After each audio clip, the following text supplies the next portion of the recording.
বং রেসিপিতে তোমাদের সবাইকে স্বাগত জানাই। আশা করি তোমরা সবাই খুব ভালো আছো, আমিও ভালো আছি। আজকে চিংড়ি মাছের পেঁয়াজি নিয়ে চলে এসেছি তোমাদের জন্য। মজার নামের এই রেসিপিটা তোমরা দেখো আর বলো তো নামটা কি আমি ঠিকঠাক দিলাম, কারণ এই নামটা আমি নিজেই দিয়েছি। আর এই রেসিপিটা যারা নতুন নতুন রান্না শিখছো তারা কিন্তু চটপট বানিয়ে সবাইকে চমকে দিতে পারো। আর সবথেকে বড় কথা হলো তাড়াতাড়ি তৈরি হয়ে যায়, আর বাড়িতে থাকা ইনগ্রেডিয়েন্টস দিয়েই এটা তৈরি করে নেওয়া যায়। আর কি কি লাগছে সেগুলো রেসিপিটা শুরু করার সময় তোমাদের সাথে শেয়ার করে দেবো। তাহলে চলো শুরু করি আমার আজকের রেসিপি, চিংড়ি মাছের পেঁয়াজি। সেই জন্য প্রথমেই যেটা আমি নিয়েছি সেটা হচ্ছে একটা আলু। তোমরা যে পরিমাণ বানাবে সেই অনুযায়ী আলুর পরিমাণটাও নেবে। আলুর খোসা ছাড়িয়ে আলুটাকে এরকম পাতলা পাতলা করে কেটে নেবো। এখানে কিন্তু আলু গ্রেট করে দিলে হবে না। কেন হবে না সেটা তোমাদের আমি পরে বলছি। একটা মিক্সিং জারের মধ্যে কুচিয়ে নেওয়া আলুগুলো প্রথমে দিয়ে দিলাম, আর এর মধ্যে আমি অ্যাড করে দেবো কাঁচা লঙ্কা।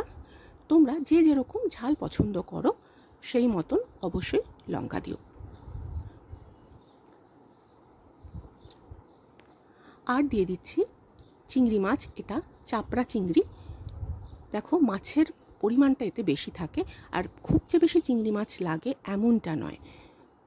একদম ঘরে থাকা উপকরণেই কিন্তু এটা তোমরা তৈরি করে নিতে পারবে। তার সাথে দিয়ে দিলাম কয়েক কুচি আদা, 1 ইঞ্চি মতো হবে।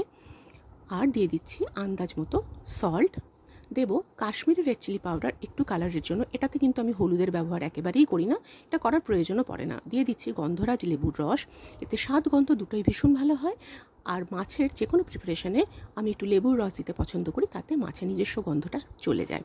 এটার একটা পেস্ট আমি তৈরি করে নেব। দেখো ঠিক এইরকম একটা পেস্ট তৈরি করেছি। এই কারণে আমি তোমায় বলছিলাম যে তোমাদের এটা আলু গ্রেট করে দিলে কিন্তু হবে না।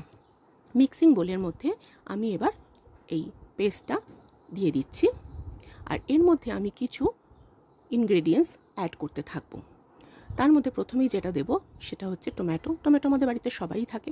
তোমরা ক্যাপসিকামও অ্যাড করতে পারো, আমি কিন্তু এখানে ক্যাপসিকামটা অ্যাড করছি না। টমেটোটা আমি ছোটো ছোটো করে কেটে নিয়ে এর মধ্যে দিয়ে দিচ্ছি। পরিমাণ অনুযায়ী টমেটোটা দিতে হবে। আর মেন ইনগ্রিডিয়েন্টস যেটা এখনও বাকি সেটা হচ্ছে পেঁয়াজ। তো এখানে আমি একটা বড় সাইজের পেঁয়াজ এরকম ছোট ছোট করে কেটে এর মধ্যে দিয়ে দিচ্ছি। আবারও বলছি তোমরা তোমাদের পরিমাণ অনুযায়ী কিন্তু কম বেশি সবটাই দেবে। এবার এর মধ্যে দিয়ে দিচ্ছি 2 চামচ বেসন বাইন্ডিংয়ের জন্য, এগুলো অবশ্যই দিতে হবে।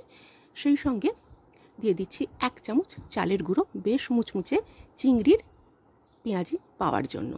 দিয়ে দিয়েছি অল্প আর একটু সল্ট, আর খুব ভালো করে এটা মিক্সড করে নেব। তোমরাই বলো যারা নতুন রান্না শিখছো তারা এটা কত সহজে তৈরি করে ফেলতে পারবে। এটা মিক্সড করা হয়ে গেলেই কিন্তু গরম গরম ভেজে নেব। সেই জন্য ফ্রাই প্যানে আমি নিয়ে নিচ্ছি সাদা তেল। তোমরা এটা সরষের তেলেও ফ্রাই করতে পারো। আমি ফ্রাই প্যানে ভাজছি এই কারণে একসাথে অনেকগুলো চটপট ভেজে নিতে পারবো বলে। কড়াতেও কিন্তু তোমরা এটা স্বচ্ছন্দে ভাজতে পারো। আর লো টু মিডিয়াম ফ্লেমে অবশ্যই এটা করবে, আর উল্টে পাল্টে এপিট ওপিট নেড়ে চেড়ে লাল লাল করে ভেজে নিতে হবে। হাই ফ্লেমে একেবারেই করবে না, তাহলে কিন্তু ভেতরটা কাঁচা থেকে যাবে আর মুচমুচে ব্যাপারটা একেবারেই হবে না। এইভাবে করলে পেঁয়াজির ধারগুলোও কিন্তু খুব ক্রিস্পি হবে। তো তোমরা অবশ্যই এটা ট্রাই করো, আর আমাকে জানাতে ভুলো না কেমন লাগলো তোমাদের এই চিংড়ি মাছের পেঁয়াজি। দেখো কি সুন্দর লাল লাল ভাজা হয়েছে, দেখেই বুঝতে পারছো কতটা মুচমুচে তৈরি হয়েছে এটা। এবার এটা গরম গরম সার্ভ করার পালা। আমি আজকে এটা টমেটো কেচাপের সাথে সার্ভ করছি। এটা কিন্তু তোমরা বিভিন্নভাবে খেতে পারো, ভাতের সাথেও যেমন খেতে পারো, সন্ধ্যাবেলা চায়ের আড্ডাতেও কিন্তু এটা দারুণ লাগবে। তো এটা তোমরা গেস্টকেও সার্ভ করতে পারো স্বচ্ছন্দে। কেমন লাগলো সহজ এই রেসিপি অবশ্যই জানিও। ভালো লাগলে একটা লাইক শেয়ার সাবস্ক্রাইব করে দিও, আর আমার সঙ্গে থেকো। সবাই খুব ভালো থেকো, সুস্থ থেকো।